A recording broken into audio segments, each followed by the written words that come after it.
Okay, so today we are going to solve the problem which is the rotate of the matrix. The clarification of this problem is if we are given an n times n 2D matrix which representing an image, and we have to rotate the image by 90 degrees, which is a clockwise rotate.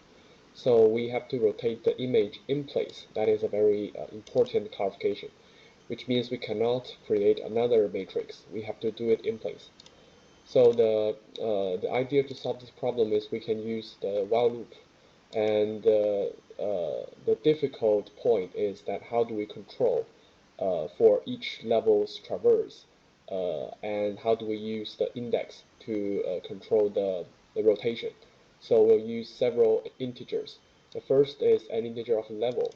This level is used to store the offset of each level where we are start, and the level should be no more than n divided by 2, because at most we only have to only have to rotate n over 2 times, and we use a left and right index to act as the boundary of each level's rotation. And we also use an integer I to actually do the rotate, and we traverse this I to control each rotation. And let me use an example to illustrate this. We are given an input matrix like this, and here the 5 are act as the left index at the initialize, and right are stays here. Here is the right index.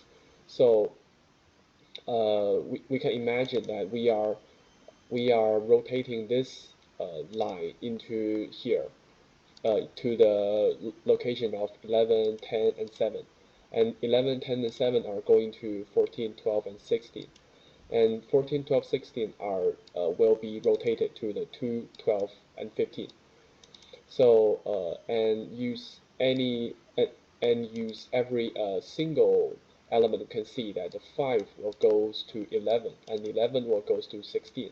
16 will go to 15, and 15 will go back to 5. And for the next element 1 will go to 10, 10 will go to 12, 12 will go to 13, and 13 will go back to 1. So and within each rotation, like first we'll start from 5, and we will store this 5 into a temporary integer, and then we will copy the 15, this value, to this place, and then we'll copy 16 to 15, and then we'll copy 11 to 16, and then we'll copy the temporary store of 5 into the 11. So that will complete one rotation, and then we will implement the rotation on 1 on 9.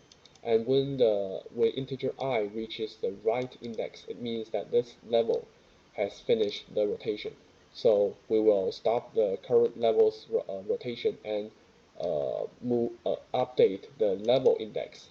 That means we are going to the next level, which is the 4, 8, and 6, 3 in the next round. So here the left and right index will be updated, and then we'll traverse the rotation using the index I again. So the code will look like this. So we'll take an integer matrix, and it is void because we'll do this in place. So we use an integer n to record the matrix length, and the round means how many rotations, how many levels of rotations we'll have, and we use integer level to record how many levels we have traversed, and left and right as the boundary. And inside we'll use an integer I to control which integer we are rotating, and a temporary value to store the first element, and we'll use a temporary value to replace the last elements. And inside we are implementing 4 rotations like this.